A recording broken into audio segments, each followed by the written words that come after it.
Well, good afternoon and welcome to the LSU Sports Insider podcast for Thursday, October the 30th.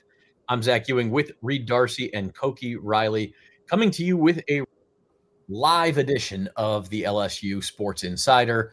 And that means you can leave your comments. We can see them as you leave them live. We might even show a few of them and respond to them. So if you have questions about this LSU coaching search, about what Governor Jeff Landry is doing, any of that sort of stuff, we will do our best to answer those questions. And yeah, it's been 4 days, Reed, Koki, and we already have like twists and turns in this coaching search, and I just can't wait to do 6 more weeks of this. 5 days ago, LSU took a lead at halftime against Texas A&M, and this is where we are. This is where we're at. This.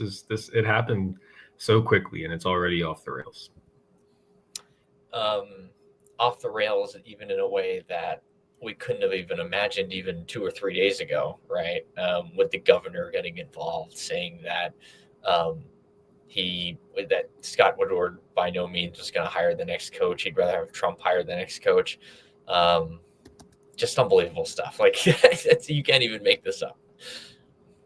It really is unbelievable. So speaking of unbelievable, Koki is also like Instagram famous now, which we're going to get to later in the show for his AP poll vote and how Barstool of all people feel about that. So we'll let Koki have his say on that a little bit later, but I know you're all here for the coaching search. So we're going to dig into that. Our show today is brought to you by Jerry Lane Cadillac. You can command the road in a Cadillac where luxury, power, and presence come together. Experience it today at Jerry Lane Cadillac. And yeah, guys, for those who, I don't know why you're watching this show without being aware of what's going on, but in case you are, Jeff Landry had a press conference yesterday. The LSU coaching job came up. He basically said, I would not let Scott Woodward make this hire. I think that he has been responsible for 2 very bad contracts, one being the Brian Kelly contract that was just terminated, and LSU is going to be stuck with a big buyout. The other one was a contract Texas A&M signed with Jimbo Fisher, but that one was actually signed after Scott Woodward left. So that's actually erroneous. That's not a contract Scott Woodward signed. He did hire Jimbo Fisher at A&M, did not sign him to the contract that is in question. But the point being, Jeff Landry said at this point rather famously that he would rather have Donald Trump hire LSU's next football coach than Scott Woodward. We're going to steer as clear of politics as we can here, guys, but this is obviously like not normal for a governor to be doing this. No, it is not, and it certainly complicates things, I would say, with this coaching search that started out, it was already pretty complicated, right, Koki, given the fact that LSU does not have a president, and it's currently in the process of hiring a president, and it also kind of has an athletic director who now looks like a lame duck. You know, we were wondering as soon as the final decision came down whether Scott Woodward would address the decision to fire Brian Kelly, or the decision on who the next coach would be, if we would ever hear from him, if we'd ever have a press conference with him. It doesn't look like we will be able to ask him questions as of now, because it looks like he's not going to be the one doing this search. Now that begs the question, who is doing this search? I don't think we know yet. Koki, what do you think? I mean, someone asked Scott Ballard yesterday, who's the head of the LSU Board of Supervisors. They asked him, well, what's the search going to look like since you guys are going to lead the search? Because that's what Jeff Landry said. And Ballard's response was, I didn't know that. So that kind of tells you the state of where all this is at right now. And right now it's the donors and Jeff Landry kind of deciding who the next coach is going to be. And they kind of want to do it on the cheap. That's the other very significant piece of this news too, where they don't want to spend more than, I don't know. I don't even know. They don't want to have the big buyout. Yeah, right. That's a big buyout. They don't want to pay Brian Kelly's contract. They want it to be incentive based, which, I mean, logically that makes sense. But if you look at the market today, that's just not realistic. If you want the coach that you want at this high level of college sports, so it's a mess. it's just a mess. I don't know how else to put it. We don't know who's going to make the hire. We don't know how the search is going to be conducted. We don't know so many different things, and instead we just have a governor who is making all these proclamations about something he clearly doesn't know enough about. Yeah, and he's one thing we want to talk about is how this affects LSU's search. I do think that Landry is just sort of riffing, right? Like he's just sort of saying what's on his mind, and that can be dangerous in these situations. I mean, obviously, as an extremely public figure, he should know that should be dangerous, but I guess it's worked for him so far. But saying things like this, even if they're not necessarily reality, right? Like he says LSU doesn't want to spend that much money or have that big of a buyout.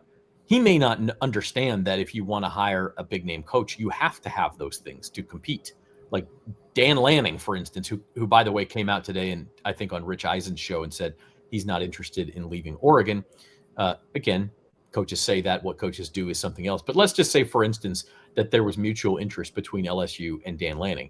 But if Dan Lanning wants to come to Baton Rouge, he is going to say, well, or his agent more likely would say, this is the contract that a coach of my standing should get. This is the buyout that would be involved that's going to protect me, and all of those sorts of things. And I think ultimately, if LSU had a chance to hire Dan Lanning or Lane Kiffin or Clark Lee or anybody, they would go to bat and step up to the plate and get these things done in his contract. The fact that Landry says it, though, can only hurt your optics. And that's what really, I think, we say, is this harming LSU's search? I think more than anything, Urban Meyer said something the other day, Reed, about how he doesn't want the governor involved if he's going to be the coach. And Urban Meyer ostensibly could actually be a candidate here. I don't think he's a very likely one, but like if you look at the odds board, he's listed at 50-1 or whatever to be the next LSU coach. And he came out publicly and said, I wouldn't want a job where this was the situation, where I had to look over my shoulder and have the governor commenting on the job I was doing or on the status of my contract or whatever. So I just think optically it hurts, even if realistically it may not actually affect the way LSU goes about this hire. Yeah, if I'm a coach going through the hiring process of this, going through the application process, trying to get the LSU job, who's my boss? Will LSU have an athletic director in time? Will they have an athletic director in place in time for these conversations to start happening?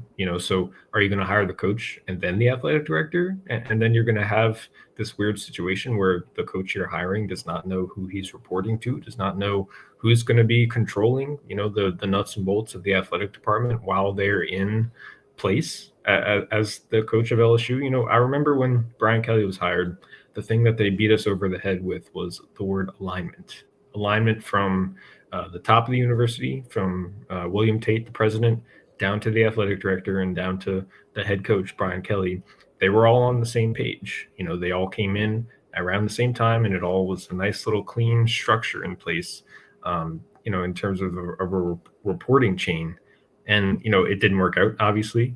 Brian Kelly got fired, but now that is not in place whatsoever. And the key here is that this needs to move pretty quickly. You have to start, looking at candidates and talking to candidates now, because there's only 4 weeks left in the regular season. And then once the regular season ends, the transfer portal starts heating up, and then you got to start talking to these guys, and you need to have a roster in place by the time the calendar year starts. Yeah, absolutely. The portal opens January 2nd. So that's kind of so you kind of need the coach in the building ready to go with like a week before that, right? Like that's kind of the drop dead Christmas is when they need this coach. Unless they're really gunning for someone who's already in the playoff, but how long do they want to wait for that person, right? And if they're gunning for someone in the playoff, that person's probably going to be really expensive, and they frankly don't want to, lash out the money for that, which again just doesn't make any sense just given the landscape of college football and college sports right now. But we should note here the history of Louisiana politics and LSU football, right? Where as recently as the early 2010s, where apparently Bobby Jindal wanted to keep Les Miles on board, and he kept them on board for the remainder of that season, and they didn't fire him until the next year. So you look at Huey Long in the history of all the history he had with Tiger Stadium, and I think Ross Dellinger just wrote a really good piece in at Yahoo Sports, former advocate reporter himself, talking about all the history behind Louisiana politics, especially the governor and LSU football. And this is just honestly history repeating itself in a way, as crazy as this sounds. Yeah, although I don't know that it's ever risen to the point of a governor coming out and saying, no, the athletic director will not make that higher like that, especially in modern college. Look, what Huey Long did 100 years ago, we're talking about a different sport now and a different stratosphere as far as the importance of the football coach at LSU, who will undoubtedly be the highest paid public figure in the state of Louisiana, has been for a long time. For most of this century, that the LSU football coach has been the highest paid figure in the state of Louisiana. So it's highest paid public employee. So it's a big hire. It's an important hire. It is uncommon to have the governor be involved. And I just don't know. And one thing too, as you say, Koki, like you have this athletic director now who feels like a lame duck. Do you guys believe Scott Woodward is as good as gone? I mean, is that going to be the next step here? I think so. If he's not allowed to hire the next football coach, and his primary objective is to hire football coaches and make sure, the rest of the athletic program is not just succeeding, but also making money. And you guess where you make the money? It's from football. Then what is he doing? And what are we doing? And if he doesn't have the power to put together a hiring search and to hire the next coach, then how is he going to be able to tell whoever the next coach is what they're going to do, say if they keep him on and he doesn't hire the next coach, right? Which is kind of the issue you see at North Carolina right now, which I guess is like a kind of a good example point for this, where essentially a couple board members hired Bill Belichick and it went right over Bubba Cunningham's head. And now there's this very strange dynamic between Cunningham, the board, and Belichick, and how much power does he have? How much power does the board have over Belichick anyway? Because they kind of gave him this blank check to come in, and they gave him all this money, and Cunningham wanted a completely different sort of candidate. Someone like John Sumrall actually was the person that he wanted, or Tommy Rees. So it's just a mess. It's just an absolute mess. And I think the North Carolina situation is the closest thing I can come to it. But like with the governor being as involved as he is, it takes it kind of to a whole other level publicly, at least. Yeah, Koki, you're absolutely right of bringing the North Carolina situation into it, because that's what it looks like this LSU coaching search is headed towards. It just feels like to me that there's too many cooks in the kitchen as of right now, and I'm not sure exactly how they can get that squared away and straightened out in time to hire a football coach. I think there's a couple things that Jeff Landry has been saying, the past couple of days. At the press conference yesterday, he went on Pat McAfee's show today. There's just a couple of things that I think he either misunderstands or is intentionally misleading people on. He keeps saying that Brian Kelly's buyout, that the Louisiana taxpayers would be on the hook for the buyout, and that's just not true at all. They never were going to be. Like the buyouts here are an athletic department expense, and the LSU athletic department is its own entity. It has its own revenue, it has its own expenses, and usually when it dips too much into a deficit, donors are technically taxpayers, Reed. They technically pay their taxes every single year. But this isn't Joe Schmo who runs like the clerk, your local general store. Like, that's not who's paying the buyout. But to Reed's point, that is the justification Landry is using for getting involved, is by saying, if it has to do with taxpayer money, I care. Look how altruistic I am, while showing a basic lack of understanding that this is not what we're not talking about fixing the roads here. This is not what your property taxes or your sales tax goes to. This is nothing to do with LSU football coach's buyout. That's not how buyouts work in college football. The athletic department does not get money from the university. The athletic department does not get money really from student fees or from taxpayers. It gets money from the SEC's television deal, from its own sponsorship agreements, from its own ticket sales, sources like that. And then it uses private donations to cover whatever deficits they might have, and including coaching buyouts. So it's all privately financed. What Governor Landry is saying is a bit of a misnomer. It's pretty misleading how he's characterizing this whole situation and his involvement in it. Yeah, and the other thing that I would say here, and again, I don't, we're going to try not to delve into politics here because that's not what this is about. But when Landry, and what was that press conference, 10 or 15 minutes, and he name dropped Donald Trump at least twice, saying, "Hey, I'd rather have Donald Trump make this hire."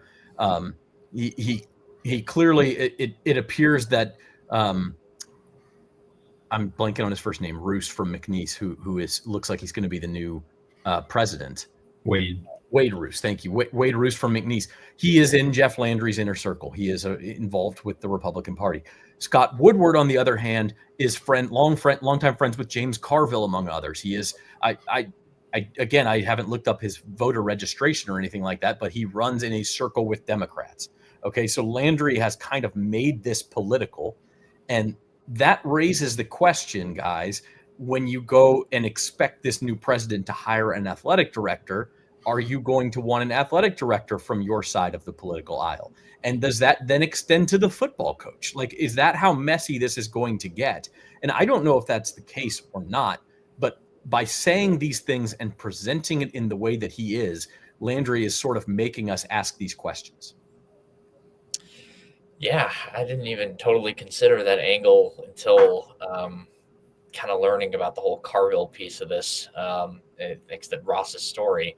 But yeah, and I think you're totally right. And you sort of using this Kelly situation as a political talking point to add, more political points for himself, right? Like that. This is what this is using this thing to get more political points to increase his power within the state.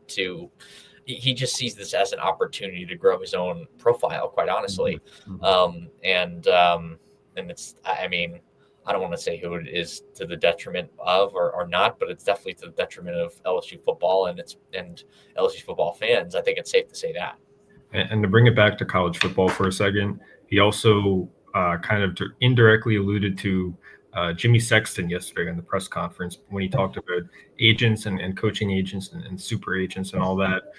He didn't mention Jimmy Sexton by name, but he sort of said that these agents have too much power, they wield too much power, and they have too much influence over these coaching searches. Jimmy Sexton, by the way, represents a lot of coaches across the country, including Lane Kiffin. So if LSU wants to make a run at Lane Kiffin, not only is it going to have to give him a massive contract that Jeff Landry has said he doesn't want LSU to give out, but it also has to negotiate with his agent, who Landry is publicly criticizing. So there's that element of it as well.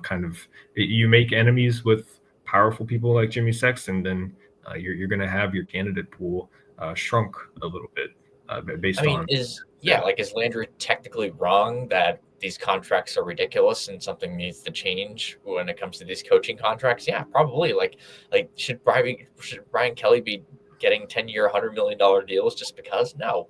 But at the same time, that's the reality of the situation. And you can't just go out there and blatantly say, oh, like all these agents need to be put in check, because that's just not going to help your situation at all. If you want to find the best football coach, maybe it helps Jeff Landry's own personal agenda in terms of creating a noise and getting more political points for himself. But it doesn't help LSU football find its next coach. If anything, it just hurts them. I see Christian's comment here that we made it political. Well, we're not picking sides here politically, but this does affect LSU's football coaching search, and that's really what we're here to discuss. And so I just think it's as simple as this. Jeff Landry, you mentioned he was on the Pat McAfee show. I think I saw he's going to be on Matt Moscona's show this afternoon. He's making media rounds because he knows he screwed this up. If he's comfortable with what he said, he's not going out today to very visible national and local shows and trying to clarify what he said. It's as simple as that. Okay, so or he's just trying to spread the message further because he got maybe a lot of interaction, right? It's like all we'll be publicity interested to is see good what he publicity, says. right? Yeah, I mean, it is interesting, and it's a unique situation. And look, maybe Jeff Landry is right to take a stand and say this has gone too far. These even if it is private money, these donors who are paying these buyouts, that money could be used to spur the economy in our state instead, and we just need to backtrack and be more responsible. Maybe that's all he means, and maybe he's right. But that is going to affect who LSU can hire. That is going to affect the pool of candidates. That doesn't mean they can't hire someone who will do a good job. It just means there are certain candidates, I don't even know who they are, who will say, I'm not interested because you're not offering enough money, because the buyout doesn't offer me enough security, or because I don't want the state government involved in my job at LSU. So like all of those things could be true. And I just think that there are certain people out there, Urban Meyer being one of them, whether he was ever going to be a serious candidate or not, he came right out and said, that makes me uncomfortable. So I think that he can't be the only one who feels that way. To that point, I guess one of the candidates is Frank Wilson. He's the interim coach. He will lead LSU against Alabama in 2 weeks. And the last time LSU had a situation like this where they replaced a coach mid-season, it was Ed Ogeron taking over for Les Miles, and Ed Ogeron coached well enough to win the job permanently, and that worked out pretty well for LSU. They won the national title 3 years later. So in your eyes, guys, is Frank Wilson a viable candidate for the permanent job?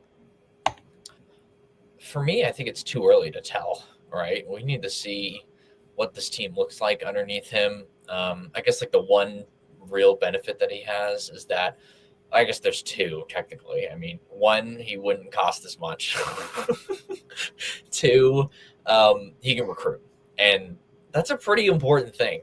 I gotta say, and he kind of understands the importance of building out a roster through that recruiting, and he's recruited in both eras of this college football landscape and has done it pretty successfully in both eras.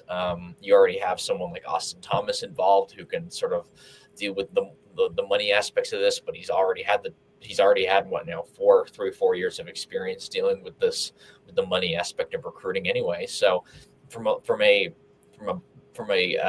roster building standpoint, I honestly think that he's actually a pretty good fit, even though he's a guy who's never been a head coach at this level.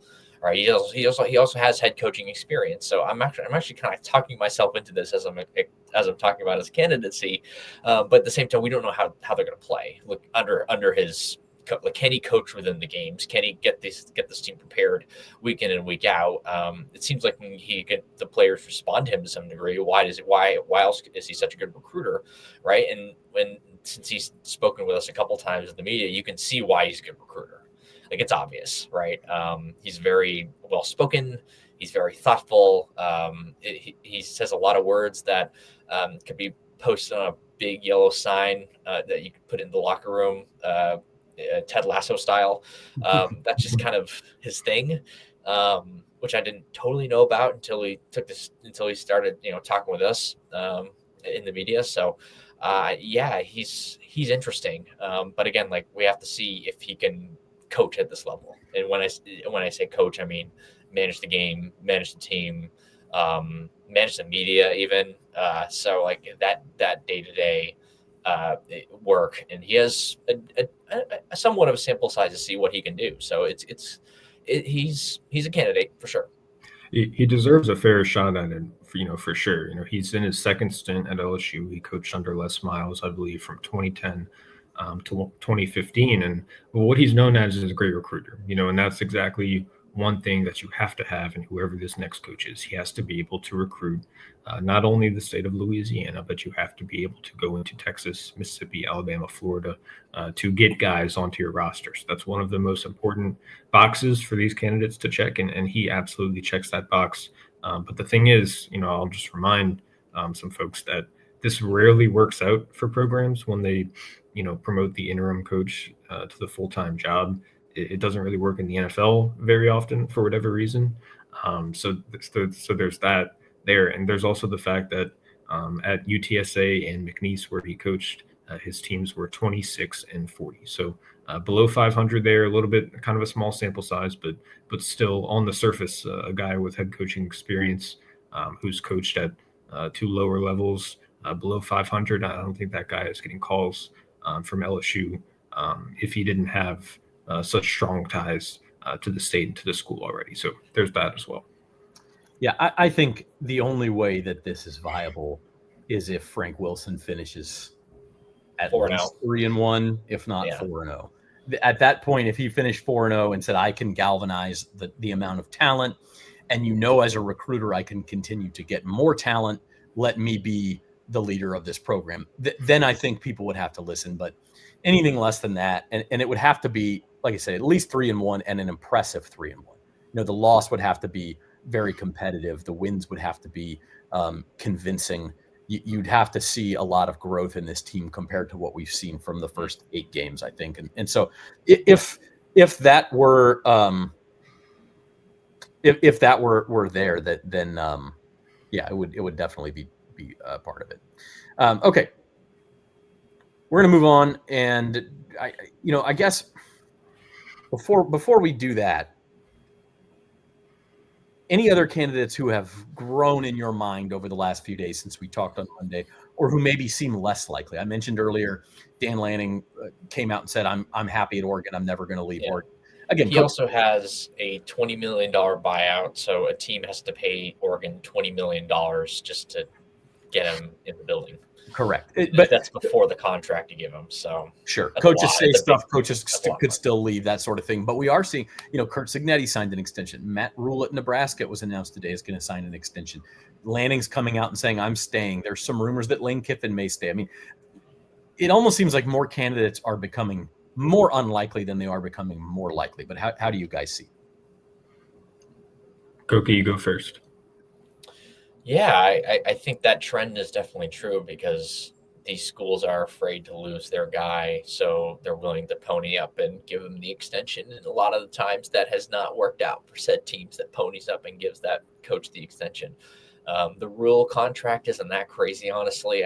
They're not really giving him a raise. They're just putting in more college football playoff incentives.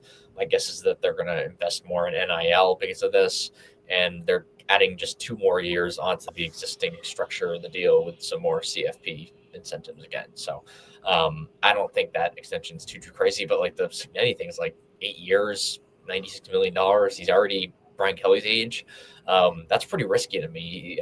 I mean, he's been incredible in the last year and a half, but at the same time, like, it's college football. Things change all the time. Like what if Indiana's back to being a 3 or 4 win team in 2 or 3 years, right? And now you're stuck with this guy for another 4 or 5 seasons, and you're just kind of blowing in the wind, right? And there's nothing you can do unless you pay a massive buyout. And you're Indiana, you're not LSU, you're not Florida, you're not some of these other bigger schools that have the budget to do that. So it's a big risk, and I mean, Ole Miss can probably afford giving a raise to Lane Kiffin and keeping him on there, but do they want to do that? Is that smart? Is that prudent? Because if you look at these coaching contracts, now I'm going to sound like Jeff Landry saying this, but if you look at these coaching contracts, which ones have worked out? The major ones, like the big deals, like top 10 deals in the country sort of deals. And it's Kirby Smart, Georgia, Nick Saban, Alabama. I can't think of any others. And the reason why is because if you think about it, like we're going into an age of college football where it's more and more important to build out the front offices now too, given the transfer portal and all the NIL and all the money accounting that goes into like trying to find player evaluations. And like player evaluations, it's like when you're adding in the portal aspect to it, you have free agency in college football essentially. The one coach can't just make all the decisions, or they don't have enough time to make every single, tiny decision. They can make the more overarching ones, but you need a general manager who and a bunch of assistants to also make those other decisions. And that's where LSU really needs to invest in, not just the roster, but also their general management structure. And they did do that they have done that under Scott Woodward and under Brian Kelly, but with Kelly gone and with Woodward's status up in the air, and Austin Thomas being kind of a Scott Woodward guy. What's that going to look like now? Like that's a whole other aspect of this that's very, very important that not a lot of people have talked about. Yeah, Koki, I think you need to work on your Cajun accent if you're going to sound like Jeff Landry from now on. The thing that I think over the last 3 days, however long it's been, I feel less confident that Lane Kiffin is a real candidate than I did, I think, on Sunday.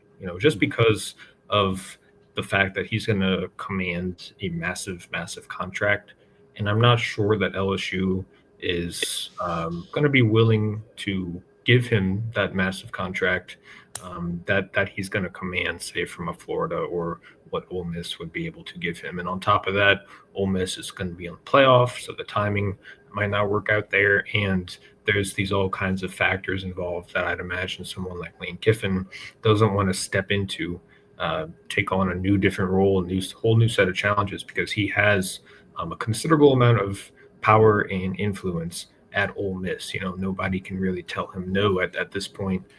So he has a pretty nice situation for himself at Ole Miss, and I think it would take a lot for him to leave. The thing that I keep coming back to is like, okay, so if LSU wants to spend less money on a coach, if it wants to give him a contract with all these incentives that push that compensation higher, given how the team performs under his tenure, I think I keep coming back to John Sumrall, because you can take that guy, from the group of five from Tulane. If you give him, you don't have to give him $10, $12 million a year to get him to take the job. Maybe you can give him one of those contracts, and maybe that's something that he can. That's something that would get him to make the move. So that's kind of where I'm thinking. I think the big name guys are less likely, and the smaller name guys are more likely to jump at the chance than they were maybe 2 days ago. The thing with Sumrall, though, is that given how political things have gotten at LSU with this coaching search, are they really going to be like, yeah, let's pick the Tulane guy? I mean, as ridiculous as that is, it does seem like it could be a factor in this, especially given the amount of hands that are now in the pot with the search. And if you're John Sumrall, do you want to come into such an unstable situation here at LSU? And he's seeing it all roll out. He's in Louisiana, right? And I don't know. It's just interesting. And it should be noted that Reed's from New Orleans as well.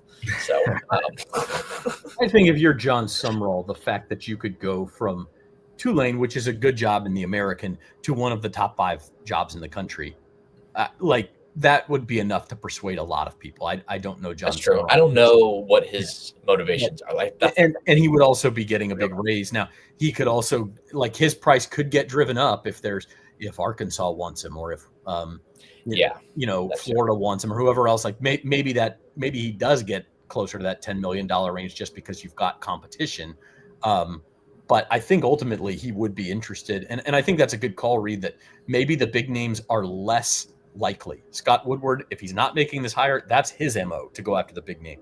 Maybe that's not what LSU needs right now. Maybe Jeff Landry is right about that. And so the messaging is a little off, but maybe that's where LSU ends up, and they could still end up with a very good coach. So this report in our coaching search report was brought to you by the Baton Rouge Clinic, your trusted healthcare provider in the heart of Baton Rouge. Whether you're in need of primary care, specialist services, or urgent care, the Baton Rouge Clinic has you covered with a team of dedicated and experienced professionals. Visit BatonRougeClinic.com to learn more or to schedule your appointment today. The Baton Rouge Clinic, caring for generations. We are going to take a quick break. When we are back, we will talk around the SEC, some of the SEC games this weekend. We will also talk to Mr. Instagram famous over there, either the worst AP poll voter in the country or the best. We're not sure. Maybe both at the same time. I could go for that. I don't know about you, Koki, but we will talk about it when we come back. I think the biggest thing that separates us is our people. We have a really amazing staff that really care about their customers, really care about our product. At Jerry Lane Cadillac, we value trust and transparency above all else. We have a little bit of something for everyone. So whether it be the 2025 Escalade, any of the smaller crossover vehicles, the XT4, 5, and 6, we've also got a wide variety of new EVs, including the 2025 electric Escalade IQ. I think the product lineup right now is the best that it's ever been in Cadillac. You know how far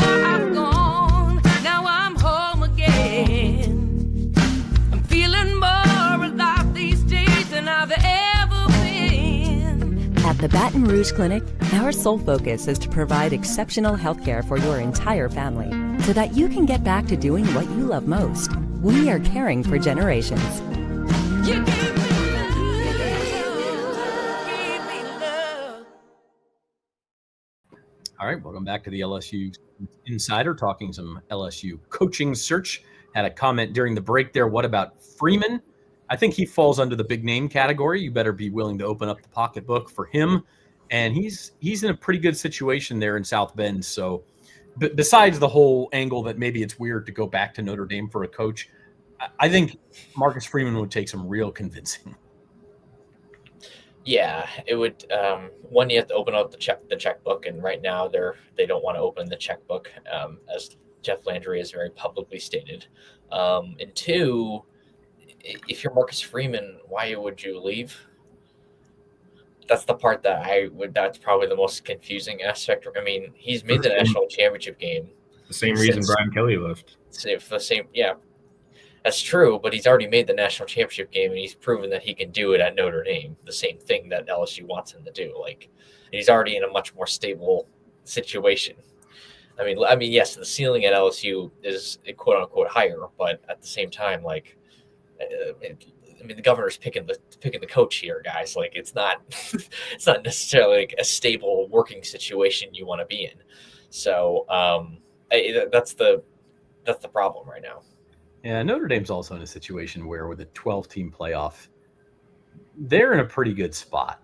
Like they it's not that they play a terrible schedule, but they play a tough enough schedule to where 10-2 is going to get you in, but a weak enough schedule to where if you have a good team, 10-2 is not, like we look at some of these teams around the SEC, there's going to be some pretty darn good teams that go 9-3 in this league and don't get in just because they play such a hellacious schedule. And the Big Ten, maybe not quite as much this year because I think the Big Ten is a little top heavy, but some years the Big Ten is like that too. So speaking of that, we want to go around the SEC here. This is the last Around the SEC brought to you by Boots on the Bayou, and that is because Boots on the Bayou is tomorrow, people. So if you have dragged your feet to this point, it is time to get with the program.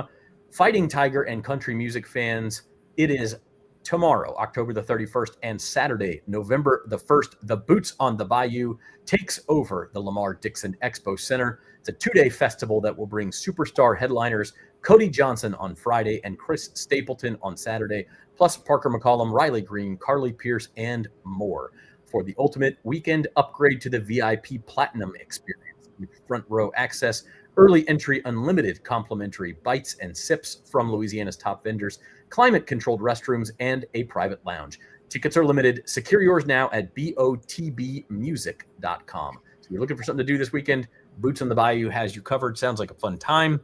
Speaking of a fun time, Georgia, Florida's this weekend, world's largest outdoor cocktail party.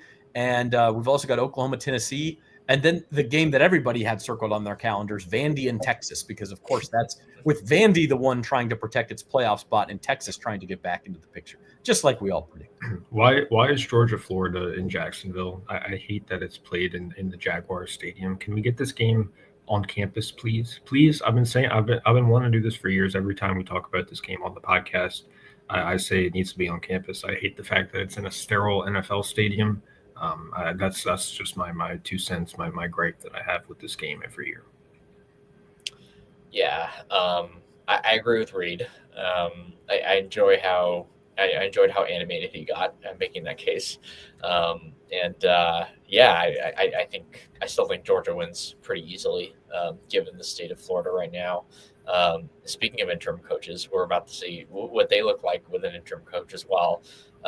Oklahoma, Tennessee is probably the best matchup in terms of Van Texas is the most interesting, but Georgia, Tennessee, to me, Oklahoma, Tennessee is the most even matchup because that's going to say a lot about where those two programs are.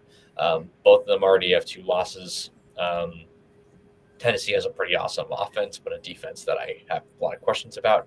Oklahoma has a pretty awesome defense, but a lot of questions on offense. It's going to be a really interesting matchup between 2 teams with completely different strengths, and yet it's just a kind of a playoff elimination sort of game. And with Vandy, Texas, we're not exactly sure what Arch Manning's status is going to be. I believe he's been in concussion protocol. this week or so. So we don't know if he'll be able to play. But either way, it's a very, very, very interesting game. I can't quite figure out Texas and what they are and what kind of team they are. It's been tough to get a handle on them all season, but I think Vandy's a pretty well-oiled machine, and I think they've got a real good shot to go into that. Yeah, get things rolling, right over there. We lost your audio just for a second, but you came back. Look, Vandy is a cool, and I think from an LSU perspective, if you're looking for a rooting interest during the Tigers bye week, for those of you still clinging to any shred of hope that the 2% chance LSU could make a run here, the game you really want is Oklahoma. You want Oklahoma to go on a run. You want them to win they have 4 games left, so that they're like 9-2 also going into that final week showdown in Norman, so that if LSU does run the table between now and then, you get just a little bit of extra oomph from maybe beating Oklahoma. So if you're one of those people who hangs on to every shred of hope that there is, you need Oklahoma to run the table. I certainly wouldn't help if Vandy and Ole Miss kept winning, so that you could say, hey, look at our losses. Our losses are all to playoff teams: Vandy, Ole Miss, Texas A&M, and because we beat everybody else, maybe give us that last at-large spot. I don't know. I'm just, if you're looking for a rooting interest. Alabama and Texas A&M also both off, by the way. They're also both yeah. And Vandy beating Texas would be big too for LSU, just because they already played them, and it would be a loss, but it wouldn't be that bad of a loss because it was a true road game. And if Vandy say Vandy makes the playoff, they only have 2 losses, which is on the table right now. Which, as crazy as that sounds, it is on. One the table. loss is on the table for Vandy. 1 loss is on the table for Vandy. So yeah, if you could have a resume, you would need some chaos. You would need some other teams to lose, but this is college football. It's November. There's going to be some chaos. If you got enough of it, and you could present a resume that said, let's say Vandy, Ole Miss, and Texas A&M all keep winning. Okay, you would then have a loss to 2 playoff teams in Vandy and Ole Miss, and to a Texas A&M team that maybe is undefeated and ranked in the top, certainly in the top 3 in the country, if not number 1 at that point. And then you would have a win over, say, in Oklahoma that would be highly ranked as well. That's the only scenario. And Alabama. That would be. Yeah, that's the only scenario, really. You would need chaos. You would need to win. You would need all these. I can't hide my laugh from this is crazy. I have to say, it's a little too optimistic for me. I believe, didn't they just fire the coach? I think they did. Coach. Do you think Frank Wilson wants to make the playoff? He's next coach at LSU. I don't know. If they made the playoff, they would hire him tomorrow, whether that'd be the right move or not. They'd make him the full-time coach like the day before the playoff game. If they got in and we went 4-0, they somehow snuck in.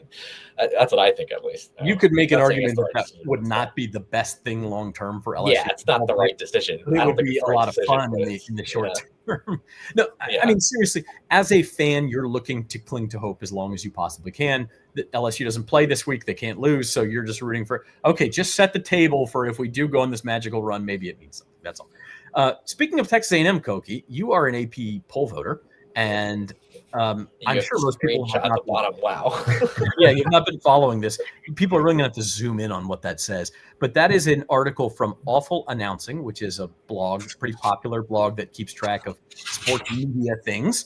And Koki was featured on it today because Barstool Tate, one of the personalities of Barstool Sports, called out Koki this week for having, I believe the phrase was, the worst AP poll voter in the history of the poll. The history of the poll, Koki. You are making history.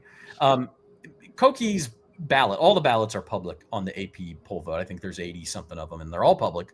And there are websites that actually track how far off a voter's ballot is from the consensus. And Koki is generally one of the biggest outliers. And I think this past week you were the biggest outlier in the vote.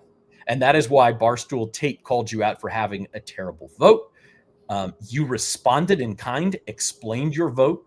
Particularly, I think Barstool Tate is an Ohio State fan, and you had them ranked number 3, which was the lowest of anyone. Everyone else has them 1 or 2. And so you explained yourself, and he actually gave you credit for coming back on his Instagram feed and explaining yourself. That's where Awful Announcing picks it up. So what kind of a whirlwind has this been like for you?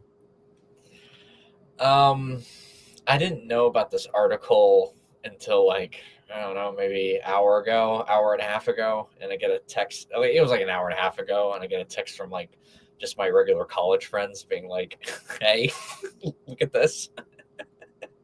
I know that And guy. it was I know like, that 14-year-old. yeah, it was unbelievable. And it's kind of, I don't know, it's just kind of funny and surreal because I voted last year for the record, and the votes were kind of roughly as controversial, but for whatever reason this season, people are really riled up about the AP poll, enough so that I'm getting awful announcing articles written about me. That's wild. It's just wild. I don't know how else to put it. It's almost as crazy as the Jeff Landry situation. Just don't let it get to your head, buddy. Don't put a big head over this. No, I do admire you for sticking to your guns and for doing your poll the way you want to do it on a week-to-week basis, even as people flood your social media mentions with all kind of mean comments and all kinds of vitriol. So I do admire you for sticking to your guns. So it's good job by you, Koki. You are not the worst AP voter in the 100-year history of the poll, however long it's been going. In my book, you're the best. How about you, Zach? There was a voter this year who admitted she wasn't freaking paying attention. Maybe Koki's not. Let's just compare those two. Okay, Koki can't be the worst in that conversation. Forget all the other ones in the history of the poll. Koki pays attention. Okay, I don't agree with everything Koki votes, and I don't think Koki expects people to agree with everything that he votes. The point is, you want outliers in these polls. You don't want everyone to look at it the same and vote the same. You want different perspectives. That's why you get 80 voters from all across the country. That's why you get different markets represented, because you want to have people with different viewpoints. So I think it is a good thing that Koki has a different viewpoint than some of the other voters, than many of the other voters. It's not like he's just throwing darts. He cares about it. He researches it, and he comes up with the vote as best as he sees it. And that doesn't mean everyone has to agree with it, but I do think it makes the poll better. So I'm leaning far towards the side of the best than the worst. I appreciate the support from my great colleagues here at the Advocate. I really do. And that's not just bias, Zach, by the you're way. my dear buddy. Yeah. I mean, who wants somebody who's just going to vote the same as everybody else? Why don't we got enough of that? We need people who are going to. And also, like, the thing that I don't understand is like how I can't determine what the consensus is going to think when I'm putting the poll together. True. That week, especially at the beginning. It's like I have no idea what people are going to. How people are going to react to this or react to that. Sometimes I do, but like for the most part, the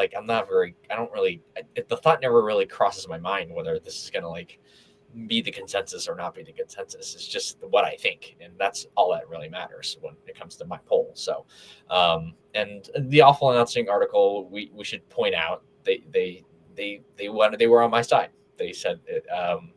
I wasn't the worst AP poll voter of all time, and they made a lot of the points that Zach just made in said article. So at the end, so it should be that should at least be pointed out as well.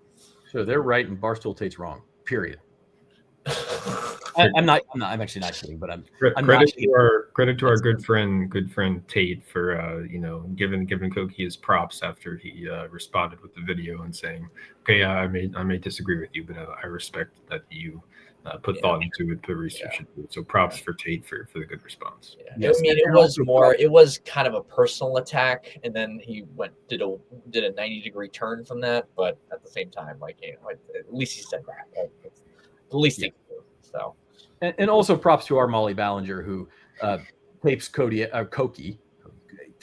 every week with some of his rationale for his poll vote, and also put together and edited a response that she then posted as a response to Barstool Tate. So she's been doing a lot of work on this too. So shout out to Molly.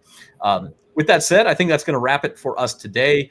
We will take the weekend off from the podcast, but we will be back Monday. We will have stories all week, and I know Wilson Alexander is working on a big piece about just why this didn't work under Brian Kelly. And trust me, we're going to want to read that. It comes out, I believe, Saturday. So check theadvocate.com/LSU for that. Also, all of our social media feeds will have that link. But until then, for Reed Darcy and Koki Riley, I am Zach Ewing, and this has been the LSU Sports Insider.